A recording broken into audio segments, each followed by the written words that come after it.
Calon wali kota Bandung terpilih, Muhammad Farhan, mengaku masih punya utang bekas tempur dalam Pilkada serentak 2024. Pengakuan itu ia sampaikan dalam program Skakmat yang ditayangkan dalam akun YouTube Panji Prawijaksono. Untuk berlaga dalam hajat politik 5 tahunan itu, Farhan maju dengan modal finansial yang cekak. Namun, kendala tersebut tidak menyurutkan niatnya untuk menjadi bakal calon wali kota Bandung. Apalagi, kala itu sejumlah nama yang punya rating tinggi seperti Atalia Praratya, istri Ridwan Kamil, menyatakan tidak akan maju pilkada. Farhan yang sebelumnya dikenal sebagai penyiar radio dan pembawa acara di televisi, tancap gas untuk merengkuh ambisi politiknya. Langkah pertama yang dilakukannya adalah membuka komunikasi politik dengan partai tempatnya bernaung, yakni Nasdem. Langkah selanjutnya adalah menentukan bakal calon wakil wali kota yang akan mendampinginya dalam pilkada. Lalu terpilihlah Erwin Setiawan, Ketua DPC Partai Kebangkitan Bangsa Kota Bandung. Kendati di awal ada perasaan kurang sreg dengan Erwin, Farhan menyampingkan hal itu. Baginya, yang penting sepakat dulu untuk sepaket berpasangan maju dalam pilkada. Tapi masalah tidak berhenti sampai di sana. Mereka dihadapkan pada ketidakadaan uang yang terbilang besar.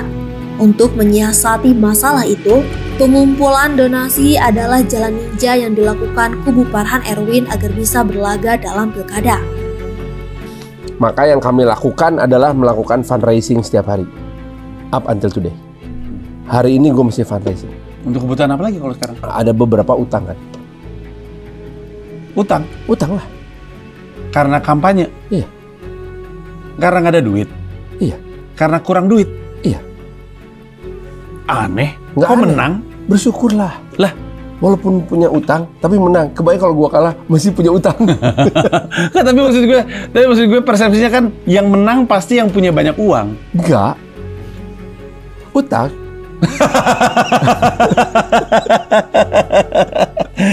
Dan fundraising di saat... Sorry, ini utangnya untuk apa? Logistik, acara? Ada beberapa vendor yang belum dibayar, ada beberapa orang yang honornya belum selesai.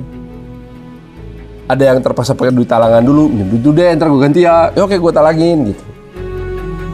Panji Wijaksono yang mendengar pengakuan jujur Farhan tampak bingung, apalagi saat partai mengaku akan memberi apapun kepada mereka yang telah membantunya dalam pemenangan pilkada, termasuk memberikan proyek yang ada di pemerintahan.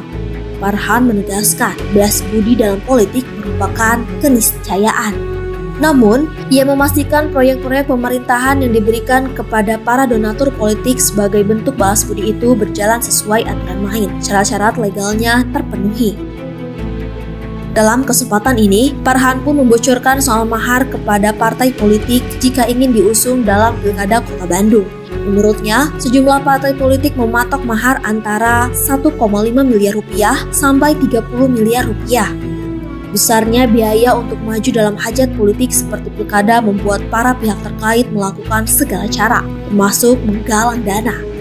Namun, tidak sedikit donatur politik yang menyodorkan syarat-syarat tertentu, diantaranya meminta jatah proyek pemerintahan. Hal itu pun diamini Farhan. Paling aneh dari yang gue dengar dari lo adalah bahwa saking kurangnya duit akhirnya berhutang. Iya. Dan hutangnya ini yang nanti belakangan harus lu bayarkan dalam bentuk enggak. Utangnya ini utang duit. Utang yang gue mesti bayar pakai duit. Ya lu bayarnya pakai apa? Masa pakai duit? Ya bukan pakai janji proyek. Nah, tadi ngomongin ada janji proyek. Janji proyek ada untuk beberapa orang yang kemudian mengatakan bahwa ini bukan utang, ini mah gue bantuin lu, tapi gue ntar minta proyek ya. Oke, boleh. Oke, soal proyek tadi lu bilang selama ini secara hukum sah, nggak apa-apa dong. Tapi kan pertanyaan adalah proyek ini dibutuhkan sama warga Bandung atau enggak? Atau cuma Pastilah. dibutuhkan sama, tahu dari mana? RPJMD, Rencana Pembangunan Jangka Menengah Daerah. Nah, gini nih, ada hal yang menarik dari Deddy Mulyadi kita ngomong. Kalau mau bikin proyek jangan kebanyakan aplikasi. Dan gue setuju, sebagai mantan Komisi 1 gue tahu banget yang namanya bikin aplikasi, kong kali kongnya banyak. Udah, nggak usah. Bikin proyek yang bisa menciptakan padat karya yang bagus. Berdasarkan hasil rekapitulasi KPU Kota Bandung, pasangan Muhammad Farhan Erwin Setiawan dengan nomor urut 3 dinyatakan sebagai pemenang dengan perolehan 523.000 suara atau 44,64%. Di peringkat 2 ada Harus Wandaru Dani Wiryadinata dengan raihan 36,8%. Lalu Arpi Raflialdi, Yena Iskandar Maksum memperoleh 11,75% dan Dadan Riza Wardana mendapatkan 7,13%.